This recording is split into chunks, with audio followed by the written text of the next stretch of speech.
عاجل فضيحة جنسية نمساوية من العيار الثقيل، بطلها طبيب باطنية. هذا الطبيب في مقاطعة أخرى في النمسا يستدرج النساء خصوصا الشابات إلى عيادته للفحص، ولكن الفحص الداخلي يدخلهن من الباب الخلفي، ما في كاميرات، يقوم بفحصهن داخليا، يعني يفحص الجهاز التناسلي للنساء، والكارثة يفحصهن من قفاز قفاز، يعني تحرش. والأدهى من هاي، أنت طبيب باطنية في العيادة يتواجد عنده كرسي وسرير خاص لفحص النساء داخليا. شو اللي جاب هذا السرير؟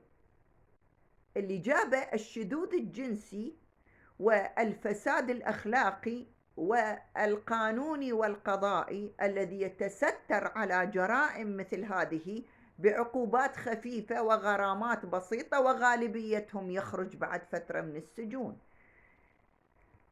الرجل هذا كان مسلط كاميرا على المكان الحساس عند النساء أثناء الفحص. طبعا فحص مثل ما قلنا بدون قفاز، يعني شيء متعمد من عنده.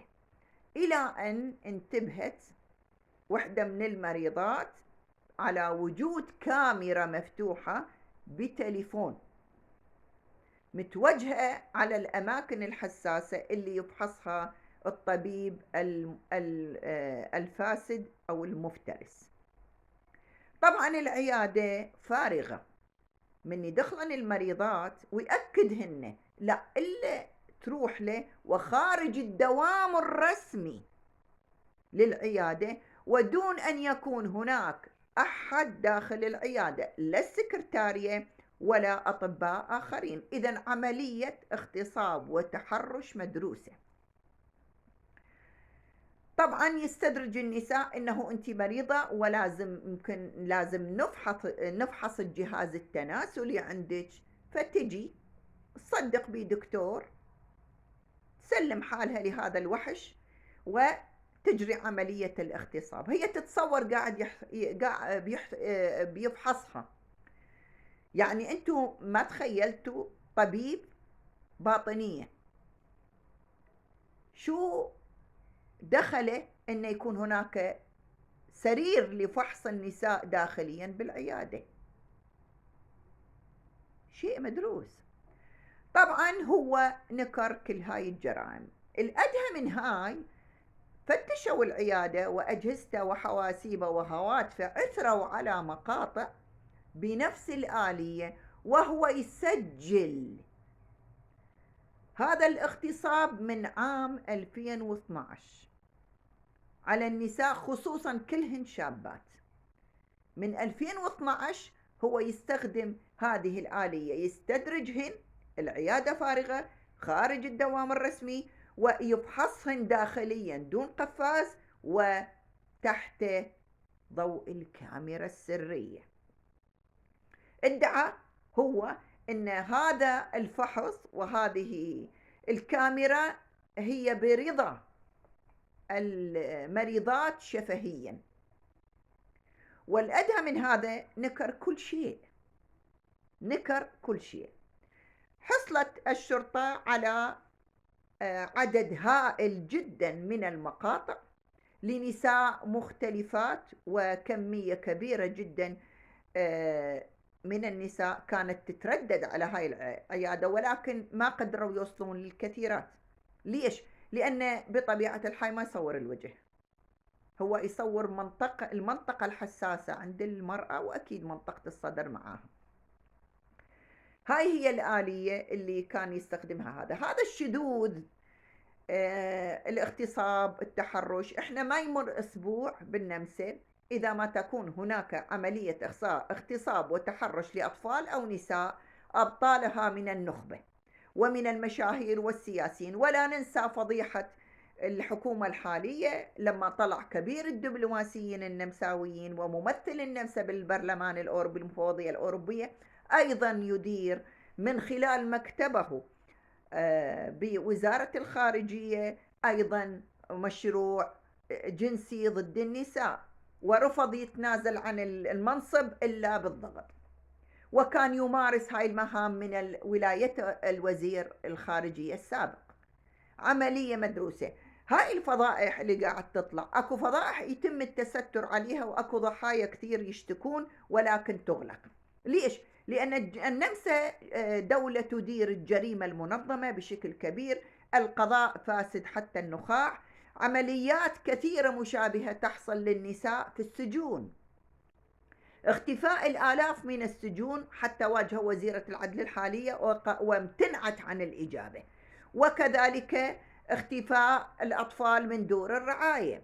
وأنا شخصيا لولا وجودي اليومي تحت السكن الموجودة في بنتي، اللي كان مقرر أن تقدم بنتي في طقس شيطاني عن طريق، طبعا بالاغتصاب، يغتصبوها ويقدموها قربان للبعل الماسونيين، طبعا المتورطين متنفذين داخل السوسيال وداخل مكتب العمدة، والعمدة طبعا مع هذه الآلية اللي كان هذا المخطط لبنتي، غير القضاء النمساوي ومحكمة حي 12 وسوسيال حي 12.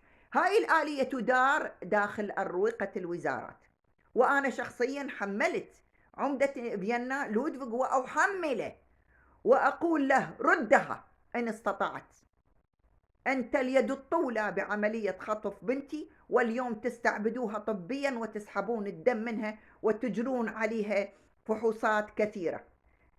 في 2.5 سنين 70 مرة دخلت المستشفى و4 عمليات. عملية مدروسة، إهمال صحي. ليش؟ لأن يردون ينزلوها في أنفاق فيينا، حيث يختفي الآلاف من سجون النمسا، وخطف الأطفال من الشوارع واختفائهم من دور الرعاية دون أن يكون هناك تحقيق، خصوصا في فيينا. العمدة هو من يتستر على هذه الجرائم، وله اليد الطولى باختفاء هؤلاء الأطفال من خلال شبكته المرتبطة بمحكمة حي 12 ورئيس محكمة حي 12 وقاضيات حي 12. والوصية النمارية على بنتي أنا ما شايفة وصية، عمرها عدى 122 عام، وما زالت المحكمة والقضاء النمساوي الفاسد يعطيها الوصاية على أطفال وكبار سن ومعاقين. طبعا وحدة منهم بنتي، علما وحدة من التهم اللي اتهموني فيها انه انا كبيرة بالعمر ما اقدر ارعى بنتي، غير الاطفال اللي يختفون من دور الرعاية دون ان يكون هناك على وجودهم دليل. وتقوم وزارة الداخلية وشؤون الهجرة حتى من اللاجئين اللي دخلوا، حتى اللي ينخطفون من البيوت. ليش؟ لأنه تقوم النمسا وآلية الكابالة بالنمسا اللي تدور الحكومة والأحزاب على إخفاء هؤلاء الأطفال، لأن غالبيتهم يتقدم قرابين، والقرابين هذه طرقها اغتصاب، لابد أن تمر بأول مرحلة هي الاغتصاب وغير الانتزاع الإدرينوكروم والجلود والأعضاء البشرية. هذا اللي قاعد يحدث بفيينا، والذي يحدث في أنفاقها مرعب، والذي تتستر عليه الحكومة النمساوية والقضاء النمساوي ولودفيغ. ما لم يكن هذا إلا ما كانوا هم جزء من هذه المنظومة التي ترعى وتدير من اختطاف الأطفال والنساء واغتصابهم.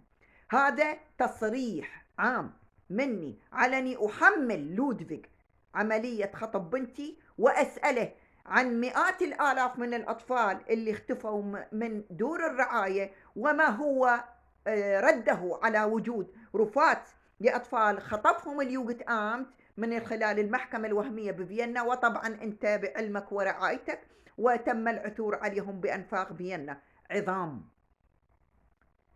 شو ردك يا لودفيغ؟ وردها إن استطعت.